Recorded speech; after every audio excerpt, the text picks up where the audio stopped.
네, 안녕하십니까. 수요 성경 공부 시간입니다. 우리 다 같이 기도하시고 공부 시작하겠습니다. 하나님 아버지, 감사합니다.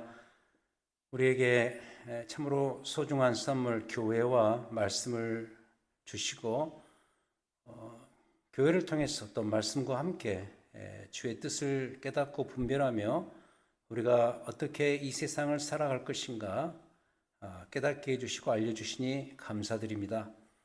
오늘 또 이 공부를 통하여서 주의 뜻을 알고 거기에 응답하여 우리의 살 길을 온전히 찾아갈 수 있는 귀한 이 시간 될 수 있도록 인도해 주시옵소서.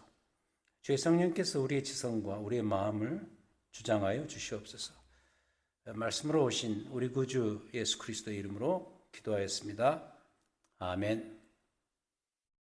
오늘은 화면에 나오는 것처럼 베드로 전서를 공부합니다. 주제는 복음적 삶과 고난의 역학관계, 이 주제를 가지고 공부합니다. 이 베드로 전서는요, 신자의 고난의 삶을 가장 강조하는 책입니다. 신약성경 전체에서 그렇고요. 특별히 공동서신 자체가 다 고난을 언급한다는 그런 말씀을 드려왔죠. 예를 들어서 히브리서, 야고보서, 그리고 앞으로 다룰 요한 1, 2, 3서, 그리고 오늘 그리고 다음 주에 다룰 베드로 전후서 모두가 다 신자의 고난의 삶에 대한 이야기를 하지만 그래도 그 중에서도 이 베드로 전서가 가장 집중적으로 또 풍성하게 신자의 고난의 삶의 의미가 무엇인가에 대해서 강조한다라는 것을 먼저 말씀을 드립니다. 그런데 이 고난을 논하는 데 있어서 왜 베드로라는 인물이 사용될까라는 그런 생각을 해볼 때 우리는 이 베드로의 어떤 그 삶의 과정과 역사를 좀 살필 필요가 있죠. 우리가 이 베드로 그러면 먼저 떠오르는 것이 뭐죠? 가장 주의 위대한 사도로서 사역을 했고, 그리고 역사적으로 참으로 여러 면에서 출중하고 탁월한 주의 그 교회를 세우는 데 있어서 참 잘 사역을 했던 귀한 인물이죠. 그럼에도 불구하고 우리가 이 베드로 그러면은 수사법적인 표현이긴 합니다만 천당과 지옥을 오갔던 그런 참 독특한 인물이죠. 예를 들어서 여러분 잘 아시는 그 마태복음 16장에 나오는 이른바 그 가이사랴 빌립보 발언이죠. 제자들에게 예수님께서 너희는 나를 누구라 하느냐라고 물으셨을 때 그 중에서 베드로가 명답을 하죠. 주는 그리스도시요 살아계신 하나님의 아들이시니다라는 기독교 역사에서 가장 중요한 고백을 그가 하죠. 그리고 그 위에 그 고백 위에 교회를 세울 것이다라는 그 아주 참 출중한 발언을 합니다. 하지만 바로 그 뒤에 예수 그리스도께서 자신의 그 고난 받으실 것에 대한 공식적인 발언을 첫 번째로 하십니다. 인자가 많은 고난을 받고 죽어 사흘 만에 다시 부활할 것이다라는 그 이야기를 하자마자 베드로가 그럴 수 없습니다. 그건 전혀 안 됩니다라고 해서 오히려 예수님께 그 대단한 핀잔을 받죠. 사탄아 물러가라라는 이런 사건이 있었던 것을 우리가 봅니다. 그러니까 신앙의 천당과 지옥을 오간 아주 극단적으로 오간 대표적인 인물. 그리고 여러분 잘 아시는 가장 결정적인 순간에 그리스도의 그 죽음의 순간에 닭이 3번 울기 전에 그리스도를 부인했던 바로 그 인물이 베드로였습니다. 그 뒤에 이제 요한복음 가장 마지막 장에 보면은 그런 글을 예수님께서 찾아가셔서 부활하신 예수님께서 내가 나를 사랑하느냐라고 3번이나 질문하시면서 베드로의 어떤 그런 좀 수치를 이렇게 회복시켜주는 그런 장면을 우리가 알고 있지 않습니까? 물론 베드로만이 아닙니다. 사도 바울도 그 측면에서 본다면 비슷하죠. 사도 바울도 예수 그리스도를 핍박하고 교회를 잔멸하려고 했던 그런 인물이었지만 다메섹 도상에서 그를 인격적으로 개인적으로 만나 주셔서 그때부터 전격 전향해서 그리스도를 증거하는 대표적인 이방의 사도가 되죠. 근데 사도 바울 같은 경우는 굉장히 의식적으로 그런 전격적인 변화를 체험한 인물이죠. 근데 이 베드로는 그런 어떤 의식적인 것보다는 좀 감정적이고 좀 독특한 그 성격적인 측면에서 그런 경험을 했던 인물이죠.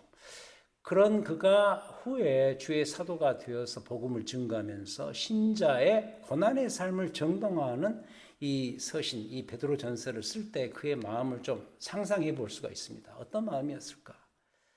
여러 가지 그 삶의 그 역사 가운데서 그리스도를 만나서 그와 함께 경험했던 그런 스토리들을 주마등처럼 스쳐 지나가면서 이 서신을 쓰지 않았을까? 그 신자의 삶의 의미가 무엇인가에 대해서 온전한 깨달음이 있는 지점이 바로 이 베드로전서가 아닌가.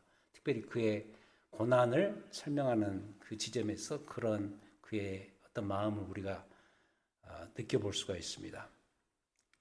그래서 오늘 공부의 주제는 고난입니다만 이 베드로전서에 나오는 그 중요한 고난과 관련된 몇 구절을 선택해서 세 가지로 나누어서 정리를 해보겠습니다. 화면에 나오죠. 첫 번째는 이상히 여기지 말라. 고난을 이상히 여기지 말라. 그게 이제 그 4장 12절에 나오죠. 조금 이따 보겠습니다. 두 번째는 그리스도의 고난을 본받으라. 2장 21절에 나오는 구절을 중심으로. 그리고 마지막 세 번째로는 베드로전서에 나오는 유명한 구절이죠. 4장 7절에 정신 차리고 살라. 정신을 차리고 살라. 이상히 여기지 말라. 그의 고난을 본받으라. 그리고 정신 차리고 살라. 이 주제를 가지고 베드로전서를 공부하겠습니다. 자, 첫 번째로 이상히 여기지 말라. 베드로전서 4장 12절을 찾겠습니다. 이 베드로전서에서 가장 중요한 챕터가 저는 4장이라고 생각을 하는데요. 이 고난에 대한 이야기가 가장 잘 설명되는 그런 챕터죠. 4장 12절에 이런 구절이 나오죠. 사랑하는 자들아 너희를 연단하려고 오는 불시험을 이상한 일 당하는 것 같이 이상히 여기지 말라. 이 불시험은 고난의 다른 표현이겠죠. 이 불시험을 이상한 일 당하는 것처럼 이상히 여기지 말라라고 여기에서 이야기를 합니다. 그래서 제가 고난 극복기 1단계 스테이지 1이다. 우리가 결국 고난이 우리에게 필수 불가결하게 찾아온다면 그 고난을 신앙 안에서 이겨야 되는 것이 우리 신앙생활의 전반적인 목적이고 그것을 아주 구체적으로 특별하게 다루고 있는 책이 이 베드로전서라고 한다면 이 책을 대하면서 우리가 결론은 뭐냐면 우리에게 다가오는 불시험, 이 고난을 우리는 이겨야 된다, 극복해야 된다라는 것이 이 책의 우리를 향한 주요 메시지겠죠. 그렇다면 고난 극복기의 이 스테이지 1은 뭐냐? 일단은 첫 번째로 이상히 여기지 말라. 고난을 이상히 여기지 말라. 이게 먼저 우리의 뇌리 속에 있어야 된다는 것이죠. 자, 왜 그런가? 그 이유를 보자면 베드로전서 1장 1절을 찾습니다. 1장 1절 어떻게 출발하는가? 그 히브리서라든지 야고보서 다 비슷한 좀 패턴이긴 합니다만은 특히 이 베드로전서 1장 1절에서 아예 출발을 이렇게 하고 있습니다. 예수 그리스도의 사도 베드로는 이 편지를 쓰는데 누구에게 쓰는가? 본도, 갈라디아, 갑바도기아, 아시아와 비두니아에 흩어진 나그네 이렇게 표현을 합니다. 여기 나오는 이 지역들은 지금의 그 튀르키예라고 그러죠. 터키, 과거의 터키 그 중심에 있는 그 지방들 거기에 흩어져 사는 디아스포라 크리스찬들 특히 여기서 나그네라는 표현을 쓰는데 이 나그네라는 게 영어 번역은 stranger 그렇게 이야기하거든요. 낯선 이들, 그러니까 어떤 이방인 같은 존재들. 물리적으로도 그렇죠. 이민자들이니까 물리적으로도 이방인들이고 낯선 자들이죠. 그런데 신앙적인 측면에서 더더욱 그렇다라는 것이 이 나그네라는 표현 가운데 이미 담겨져 있습니다. 그것은 베드로전서 전체에서 드러나고 있는 특징입니다. 그러니까 이 흩어진 나그네로서의 삶, 이 짧은 표현이지만 1장 1절 안에 이미 그들의 삶 자체가 고난이다라는 것을 암시하고 있는 것이죠. 자, 그럼 어떻게 고난이 그들에게 임하는가? 그 다음 구절, 화면에 나오죠. 2장 11절부터 12절. 2장 11절부터 12절 379페이지. 또 이렇게 말합니다. 사랑하는 자들아 거류민과 이 거류민 나그네 다 같은 이야기죠. stranger, alien. 거류민과 나그네 같은 너희에게 권하는데 영혼을 거슬러 싸우는 육체의 정욕을 제어하라. 12절 특히 그 거류민 나그네 같은 삶의 특징을 이렇게 표현하네요. 너희가 이방인 중에서 행실을 선하게 가져서 사실 그들이 이방인 취급을 당하지만 그들이 살고 있는 그 현장은 이 신앙인들에게는 또 이방인이죠. 전혀 다른 문화권에 사는 그 삶의 형편 가운데서 너희들이 행실을 선하게 가져서 오히려 그 선하게 사는 것을 악행한다고 비방하는 그들로 하여금 너희의 선한 일을 보고 주 오시는 날에 하나님께 영광을 돌리게 하라. 이거 자체가 이미 고난이죠. 선한 행실을 하라고 명하신 그 하나님만을 바라보고 이방인 가운데서 악행하는 그들 가운데서 이 선행을 행한다는 것 자체가 그 끼어있는 상태이기 때문에 고난이죠. 그러니까 이런 표현들, 흩어진 나그네, 거류민, 이런 표현들 가운데 그들의 삶 가운데 이미 고난이 연속되고 있음을 이미 드러내고 있다는 것이죠. 더 구체적으로 볼까요? 중요한 4장 4절 보겠습니다. 4장 4절 이러므로 너희가 그들과 함께 그런 극한 방탕에 다름질 아니하는 것을 그들이 이상히 여겨 비방하나. 아니 선하게 잘 사는데 그걸 오히려 비방한단 말이죠. 이거 자체가 고난이죠. 12절 오늘 그 첫 번째 포인트의 주제 결론이죠. 주제 말씀이죠. 사랑하는 자들아 너희를 연단하려고 오는 불시험을 이상한 일 당하는 것 같이 이상히 여기지 말라. 16절 4장 16절 만일 그리스도인으로 고난을 받으면 부끄러워하지 말라. 도리어 그 이름으로 하나님께 영광을 돌리라. 이런 표현들을 보면 이미 그들의 구조와 그들의 그 세팅 자체가 그들의 신분과 그들의 삶의 현실 자체가 이미 그런 이중적으로 끼어있는 상태이기 때문에 피할 수 없는 고난 속에 놓여 있다는 것을 암시하거나 드러내는 그런 구절들이라는 것이죠. 자, 그러할 때 4장 12절 이상히 여기지 말라. 이상히 여기지 말라. 이 말은 달리 표현하면 무슨 이야기죠? 신자의 삶에 찾아오는 고난은 지극히 정상적인 것이다. 신자에게 고난은 정상이다. 비정상, abnormal한 것이 아니고 우리에게 찾아오는 그 고난은 당연한 것이다 라는 그 이야기가 이 안에 다 있는 것이죠. 여러분 우리도 그러지 않습니까? 우리에게도 이 태도가 있어요. 생각보다 많습니다. 고난을 이상하게 여기는 태도가 우리에게 있습니다. 뭐 예를 들면 이런 거 아니겠습니까? 우리는 그 반대로 이런 식으로 생각을 많이 합니다. 예수 믿으면 모든 것이 다 잘 풀린다. 그게 아예 이제는 교회에 아주 신학의 한 큰 지류를 차지해서 그 프로스페러티 가스펠이라고 그러죠. 번영신학. 사실 뭐 이단적인 생각이죠. 근데 교회에서 아주 크게 인기를 끌고 횡행하는 그런 신학의 한 자리매김을 해버렸잖아요. 번영신학. 예수 믿으면 번영한다. 잘 된다. 긍정의 나 이러면서.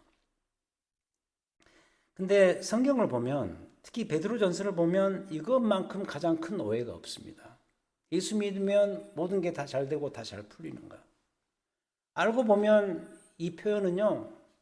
성경에서 어느 부분에서 그렇게 말한다고 그들이 픽업해서 그런 구절들을 가지고 그렇게 강조하지만 성경 전체에서 말하는 성경을 관통하는 그 핵심 주제를 놓고 볼 때는 이것만큼 이방적인 우상 숭배적인 요소가 없습니다. 예수 믿으면 모든 게 다 잘 풀린다. 다 잘 된다. 매우 강하고 잘못된 신앙의 생각이고 패턴이죠. 우리도 그럴 수 있습니다. 예수 믿으면 정말 잘 풀립니까? 모든 게 다 잘 됩니까?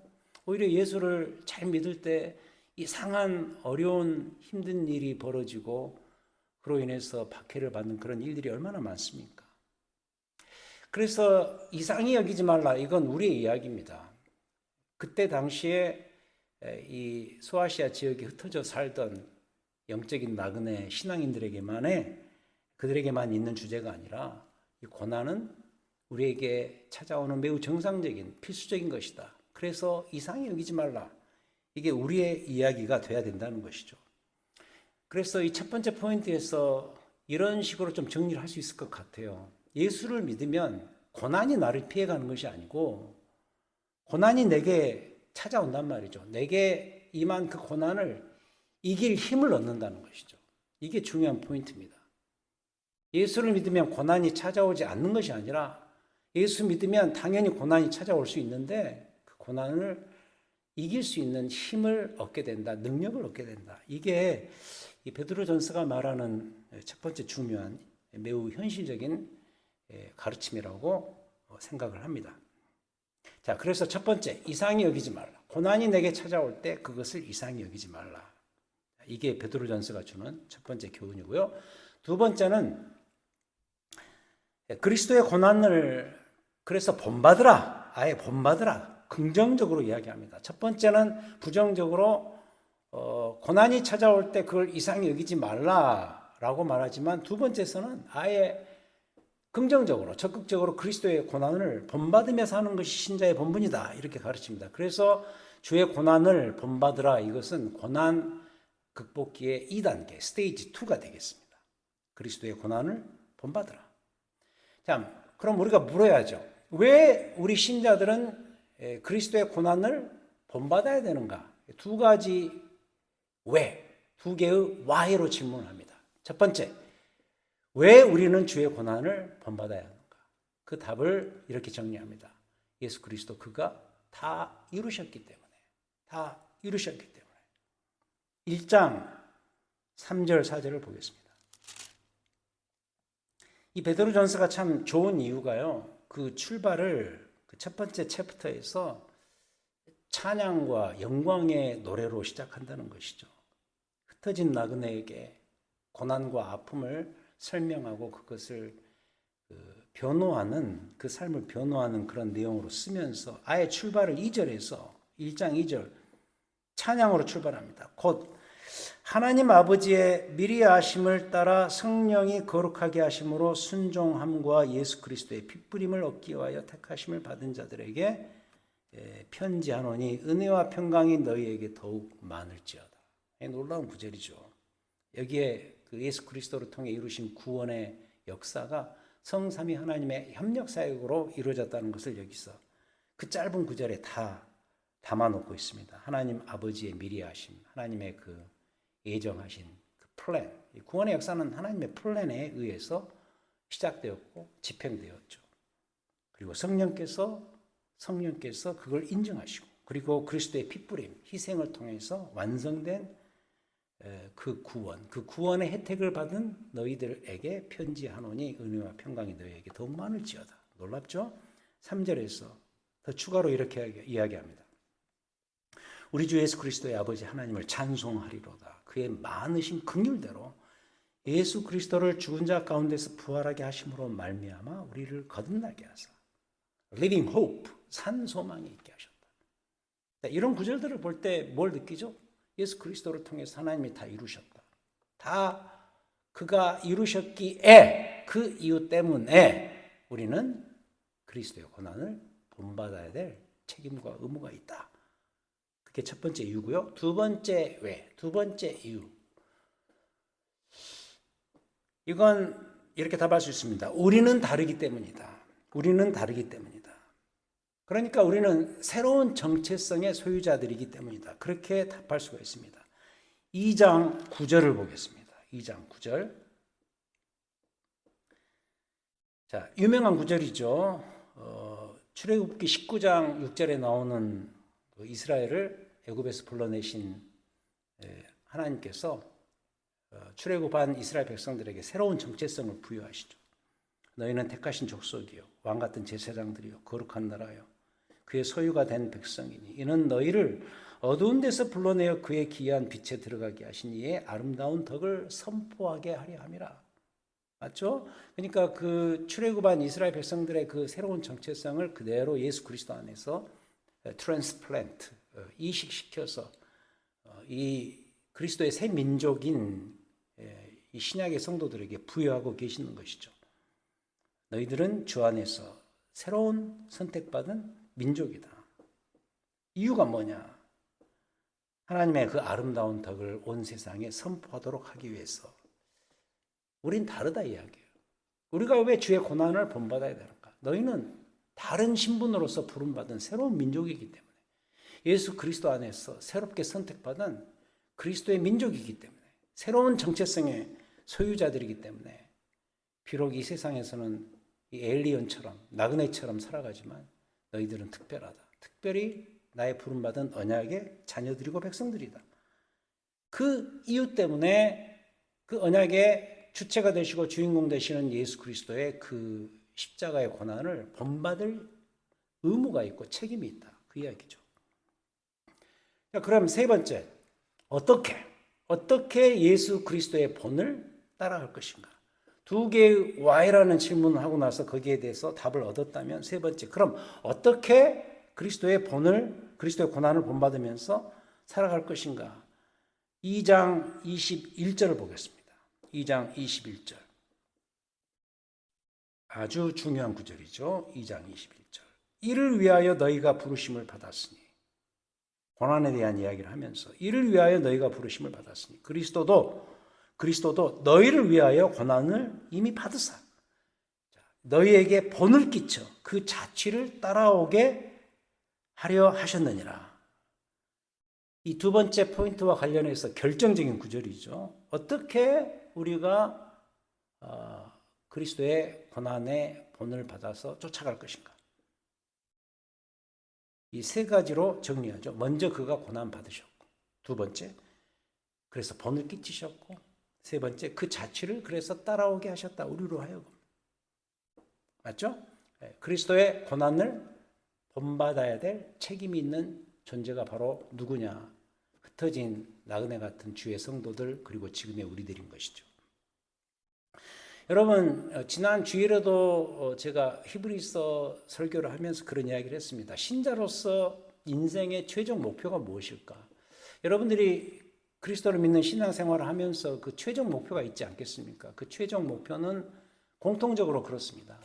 성숙한 그리스도인으로서 생을 마치는 것이에요. 주의 은혜로 말미암아 내가 거듭나 구원받은 것이죠. 신분의 변화가 한순간에 되었다면 주의 은혜로, 그 이후로 역시 그리스도의 은혜로 말미암아 은혜를 통과하여서 계속해서 내 인생 마감하는 그 순간까지 그리스도의 그 신자로서 성숙하고, 에베소서 4장 표현을 빌리자면 그리스도의 장성한 분량에 이르기까지 자라가는 성숙한 신자가 되는 것이 우리 신자들의 최종 신앙의 삶의 목표가 되어야 된다는 것이죠. 공통적인 목표가 되어야 합니다. 지난주 히브리서 5장 11절부터 14절에 나오는 그 표현을 빌리자면 젖을 먹고 사는 그런 영적인 유아기 상태에 계속 살아가는 그런 신자가 아니고, 단단한 식물을 먹는, 단단한 주의 말씀을 먹고 살아서, 그 구절에 그런 표현이 나왔죠. 5장 14절에서 지각을 사용함으로 연단을 받아 선악을 분별할 수 있는 그런 믿음의 사람, 성숙된 신자가 되는 것. 이게 우리의 신자들의 공동적인 삶의 목표가 아니겠습니까? 자, 근데 말씀드리고 싶은 것은 이건 거죠. 이 베드로 전서만이 아니라 알고 보면 신약 성경 전체에서 그걸 강조하는데, 그게 뭐냐면 내 신앙 성숙에 있어서 신앙이 성숙되고 그리스도의 장성한 분량까지 이르는 그 신앙의 그 자라감 성숙이 내 삶의 최종 목표라고 한다면, 그 신앙 성숙의 과정에 있어서 이 고난과 연단이 차지하는 역할이 있다는 거예요. 그걸 강조해요, 이 베드로 전서가. 그러니까 이 고난은 삶에 쓸모없는 불필요한 것이 아니고, 신자의 삶의 최종 목표인 성숙한 삶을 사는 데 있어서 반드시 필요한 것이다. 꼭 필요한 것이다. 라는 것을 말하고 싶은 거죠. 이건 우리도 마찬가지 아닙니까? 여러분 그 야곱을 보면 그걸 알 수 있습니다. 야곱은 굉장히 인간적인 존재잖아요. 그 이름 자체가 취러, 이 속이는 자라는 그 이름을 가지고 있을 정도로 그 평생 남을 속이고 남에게 속임을 당하고 정말 세속적이고 인간적인 그런 인물이 야곱이었고 그런 인생을 실제로 살았단 말이죠. 그럼에도 불구하고 하나님께서 야곱을 자신의 자녀로 선택하시고 삼으셔서 그를 만들어 가시잖아요. 하나님의 사람으로서 성숙된 신자로서 만들어 가시잖아요. 그래서 저는 야곱을 보면 그 야곱의 그 가장 말년 인생, 인간적으로 놓고 보면은 아니 이제 고난 끝 이제 꽃길 시작 뭐 이런 느낌을 줄 만한 그 대목에서 또 사건이 크게 터져서 결국은 그 자식 농사를 망치는 것 같은 그런 느낌을 주는 그런 장면이 중간에 나오잖아요.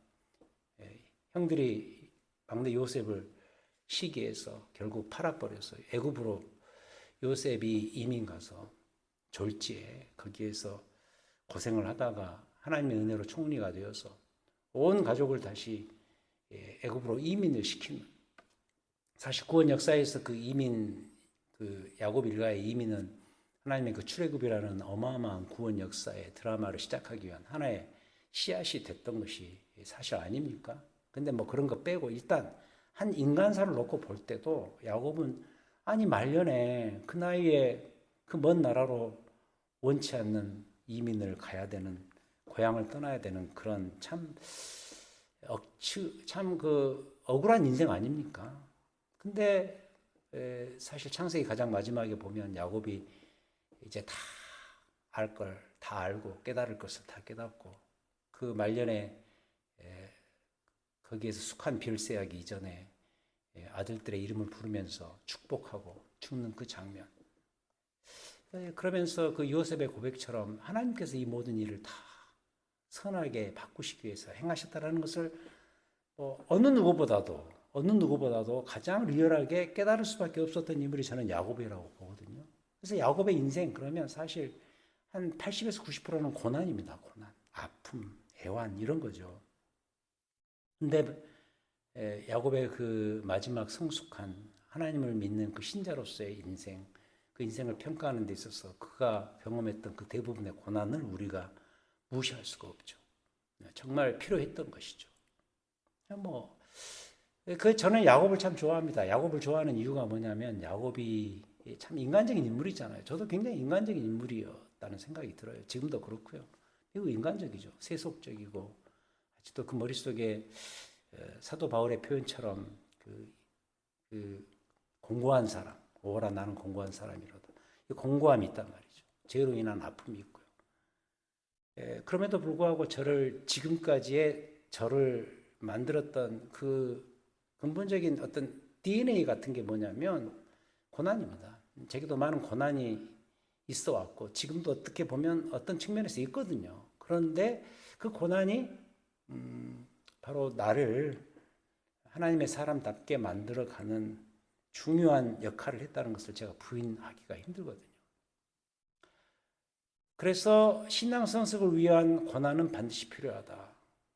더 나아가서 어떻게 필요한가? 그리스도의 고난을 본받으면서 주의 자녀로서 자라가는 그런 삶의 이유와 목적이 우리에게 있어야 되는 것이죠. 자, 그래서 두 번째 포인트, 베드로전서가 말하고자 하는 두 번째 포인트는 고난 극복기 2단계로서 주의 고난을 우리 성도들은 본받아야 할 것이다. 고난을 받아들이고 더 적극적으로 그리스도의 고난을 그 자취를 따라서 고난받는 삶을 살아야 할 것이다 라는 게 두 번째 포인트입니다. 자, 세 번째, 훨씬 더 리얼하고 더 적극적이죠. 정신 차리고 살라. 자, 4장 7절을 보겠습니다. 4장 7절. 이 고난을 말하는 이 대표적인 챕터인 4장에서 중간에 이런 이야기를 갑자기 사도 베드로가 툭 튀어냅니다. 4장 7절. 만물의 마지막이 가까이 왔으니 그러므로 너희는 정신을 차리고 근신하여 기도하라. 기도를 강조하면서 사실 그 안에 기저에 깔린 중요한 포인트는 정신을 차리고 정신 차림의 일환이 대표적으로 근신의 일환이 기도인 것이죠. 고난 극복기 스테이지 3, 세 번째, 3단계, 정신 차리고 살라. 죄와 싸워서 정신 차리고 살아야 되는 이유를 두 가지로 발견할 수 있습니다. 이 본문에서. 자, 먼저 방금 읽었던 7절에 이미 그 이유가 나와 있습니다. 만물의 마지막이 가까이 왔으니. 첫 번째 이유는 뭐냐? 우리가 죄와 싸워서 정신 차리고 살아야 되는 첫 번째 이유가 뭐냐? 이 종말적 삶 때문이다. 만물의 마지막이 가까이 왔으니. 이걸 고급진 말로는 종말적 삶이라 그러죠. 에스카톨로지컬 라이프 그렇게 이야기하죠. 이건 이제 다음 주에 베드로후서에서 더 집중적으로 다루도록 하겠습니다. 신자의 종말적 삶이 뭐냐? 쉬운 말로 이런 겁니다. 미리 말씀드리자면 오늘을 마지막처럼 사는 것이죠. 이미 종말은 시작되었고 예수 그리스도의 제 이름으로 말미암아 종말이 곧 올 것이니 이 종말의 이 스테이지에 끼어 사는 우리로서 종말적 삶을 살아야 된다. 그 중에 하나가 뭐냐? 정신 차리고 사는 것이죠. 근신하며 사는 것이죠. 방법이 뭐냐? 기도 같은 것이죠. 예를 들어서 기도라는 것 자체가 신자의 그 근신의 종말적 삶을 대변하는 하나의 사인 같은 행동이죠. 자, 그래서 이 필연적인 종말적 삶 때문에 우리가 죄와 싸워야 한다. 정신 차리고 근신하면서 살아야 한다라는 거고, 두 번째 이유는 뭐냐? 훨씬 더 리얼한 건데요. 마귀의 끝없는 저항 때문입니다. 8절에서 5장 8절에서 4장 8절에서 그 이야기하죠. 죄송합니다.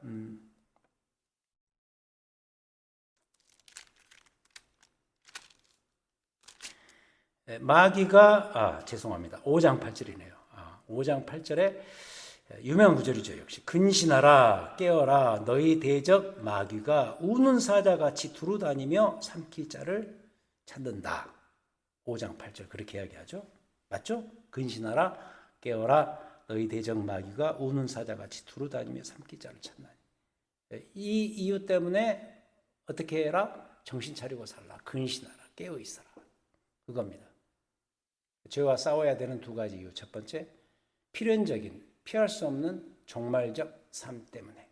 그리고 두 번째 이유는 뭐냐? 이 종말적 이 스테이지, 이 기간에 마귀의 특징이 뭐냐면 끝없이 저항을 한다는 것이죠. 끝없이, 거침없이 저항한다는 것이죠. 특히 그리스도를 믿는 그 성도들의 그 마음을 유혹해서 그 중심에서 벗어날 수 있도록 끝없이 거침없이 유혹하는 상황이 바로 이 종말적 이 상황, 이 스테이지이기 때문에 너희는 정신 차리고 근신하면서 살 것이다. 그렇게 가르칩니다. 그리고 거기서 그치지 않고 더 나아가서 4장 13절 볼까요? 4장 13절 더 나아가서 오히려 너희가 그리스도의 고난에 참여하는 것으로 즐거워하라. 이는 그의 영광을 나타내실 때에 너희를 즐거워하고 기뻐하게 하려 함이라. 여기는 아예 그렇게 이야기하네요. 정신 차리고 근신하면서 살라. 그렇게 살아갈 때 어떤 상황이 오더라도 너희는 기뻐하고 하나님께 영광을 돌리는 그런 수준으로 이룰 것이다. 특히 그리스도의 고난에 그의 고난을 본받으며 고난에 참여하는 것 자체가 즐거움의 삶이 될 것이다. 이런 엄청난 고백을 합니다. 아예 기뻐하고 주께 영광을 돌려라. 4장 15절에서도 똑같이 이야기를 하죠. 너희 중에 누구든지 살인이나 도둑질이나 악행이나 남의 일을 간섭하는 자로 고난을 받지 말려니와 만일 그리스도인으로 고난을 받으면 부끄러워하지 말고 도리어 그의 이름으로 하나님께 영광을 돌리라. 4장 16절에서 이렇게 아예 못을 박아버립니다. 자, 그래서 이 세 번째, 정신 차리고 살라. 고난 극복기의 스테이지 넘버 3, 세 번째가 되겠습니다. 제가 이 화면에 밑부분에 그렇게 썼죠. 특별한 고난, 그리고 보편적인 고난. 이 특별한 고난은 글자 그대로 특별한 고난입니다. 예수 믿는다는 것 때문에 받는 아주 적극적인 고난이죠. 지금 이 지구상 도처에 예수 그리스도를 믿는다는 그 이유 하나 때문에 수많은 배제와 격리와 그리고 박해와 아픔을 경험하는 신자들이 있죠. 이 모슬렘권의 신자들, 다수는 아니지만 정말 소수의 신실한 그리스도인들이 있죠. 그리고 다른 이방 종교 국가에 그 예수를 믿고 사는 신실한 분들이 계시죠. 그런 분들 보면은 아예 그냥 그렇잖아요. 뭐 예를 들어서 호적에서 다 끊겨버리고 호적을 파서 그냥 너는 우리의 가족이 아니야 라고 이렇게 내치는 그런 일들이 힌두교권, 모슬렘권에서 벌어지지 않습니까? 예수 믿는다는 것 자체가 인생을 완전히 사도 바울처럼 전격적으로 바꿔버리는 180도 바꿔버리는 일이기 때문에 그들이 겪는 특별한 고난, 심지어는 박해는 물론이고 순교가 기다리고 있고 이런 분들이 여전히 지금 이 지구상에 많이 계시죠. 그 특별한 고난, 그리고 우리 주변에서도 이런 특별한 고난을 받는 분들이 계시죠. 좀 다른 종류긴 하지만 예수 믿는데도 불구하고 그분은 왜 그렇게 고난이라는 것이 항상 그분의 삶을 감싸고 있을까라는 그 느낌을 주는 그런 분들이 계시죠. 마치 이 구약 성경의 욥처럼 말이죠. 그런 특별한 고난. 근데 뭐 이 미국 사회에서 살아가는 우리 같은 보편적인 신자들이 겪는 고난, 그런 특별한 고난이었기 때문에 고난이 없는가? 또 그건 아니라고 봅니다. 보편적 고난은 제가 그래서 한번 이름 붙여본 그런 표현입니다. 일반적으로 우리 신자들은 고난이 있습니다. 아까 그런 이야기를 하죠. 그리스도인적인 사고를 품고 살아가는 것 자체가 사실 이 세상에서 이중적으로 끼어있는 고난의 특성이죠. 세상은 예수 믿는 것을 그렇게 달갑지 않게 여기고 예수 믿는 것, 오히려 심지어는 선행을 베푸는데도 그 선행을 오히려 그 비난하고 핍박하는 그런 일들. 그리스도의 이 하나님 나라의 가치관을 이 세상에 품고 그걸 펼친다는 것 자체가 세상은 근본적으로 그것을 이렇게 꺼려하기 때문에 그것 자체가 보편적인 고난이죠. 오늘 이 본문에 그런 이 베드로 전서에 그런 내용들이 암시되어 있는 부분들이 많이 있죠. 아까 이미 읽었고요. 그런 구절들이 꽤 있습니다. 결론적으로 이렇게 말씀드리고 싶습니다. 우리가 이 세 가지, 우리에게 다가오는 그 불시험과 고난을 이상히 여기지 말아야 되는 그것. 그리고 두 번째, 더 나아가서 예수 그리스도의 본을 본받으면서 고난의 길을 따라가는 것 자체가 우리에게 참으로 소중한 삶이다라는 것. 그리고 세 번째, 더 적극적으로 마귀의 그 괴계와 그 유혹에 넘어가지 않고 그것을 향해서 싸우는 근신의 삶, 정신 차리고 살아야 하는 이 삶. 이게 다 어디에서 오는 것인가? 이 마지막 이 표현에 그 답이 있다고 보여집니다. 아까 말씀드린 그 비슷한 표현인데요. 우리는 남다른 집단이기 때문에. 남다른 집단으로서의 교회만이 이 세상의 진정한 소망이 되기 때문이다라고 결론을 내리고 싶어요. 4장 7절 8절 다시 읽습니다. 만물의 마지막이 가까이 왔으니 그러므로 너희는 정신을 차리고 근신하여 기도하라. 무엇보다도 뜨겁게 서로 사랑할지니 사랑은 허다한 죄를 덮느니라. 교회 가면 세상에서 사는 삶의 방식이 없어요. 세상에서 사는 삶의 방식 외에 더 추가된 어떤 독특한 뭔가를 봐야 되는데 여기에 아예 그런 이야기를 하죠. 근신의 삶의 표현으로서 서로 뜨겁게 사랑할 것이다.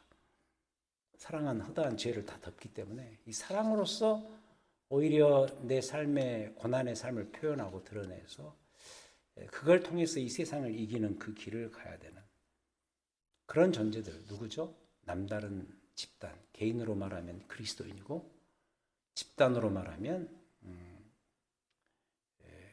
그런 그리스도인들이 모이는 교회라고 말할 수가 있겠습니다. 그런 의미에서 이 베드로 전서는 저는 교회론에 대한 책이라고 또 생각을 합니다. 이 교회에서는 이런 특성들이 보여야죠. 다가오는 고난을 이상히 여기지 않아야 되고 오히려 그 고난을 받아들여서 예수 그리스도께서 우리에게 보이신 그 고난의 본을 그 자취를 따라가는 삶이 있어야 되고 그리고 이 마귀의 괴계를 대적해서 정신 차리고 근신하면서 사는 그런 근신의 모습이 있어야 되는 그러한 장소 어디죠? 바로 교회죠. 이 시대의 교회야죠. 그때의 교회고 지금의 우리의 교회들이어야죠. 자, 우리가 이런 내용으로 오늘 이 베드로전서 복음적 삶과 고난의 역학 관계를 배웠고요. 다음 주는 베드로 후서를 보겠습니다.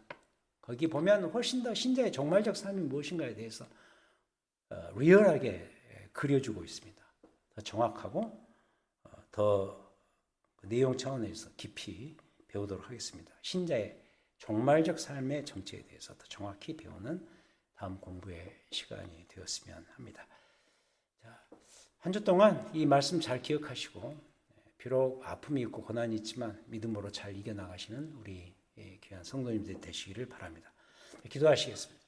하나님 아버지, 고난은 우리 신자들에게 찾아올 수밖에 없는 어쩌면 당연한 삶인 것을 우리가 배웠습니다. 그래서 이상히 여기지 않아야 되겠고 더 나아가서 그리스도의 고난의 본을 본받으며 살아가는 더 적극적인 이 시대의 신자들이 되게 하시고 마귀의 이 권세와 마귀의 공략에 우리가 대항해서 싸우기 위해 더 정신 차리고 근신하여 기도하고 사람으로서 우리의 삶을 표현할 수 있는 귀한 개인의 삶이요 더 나아가 교회 공동체가 될 수 있도록 인도하여 주시옵소서. 오늘 이 말씀 공부에 함께해 주신 감사드리고 우리의 교회의 머리가 되어주신 우리 주 예수 그리스도의 이름으로 간절히 기도하였습니다. 아멘.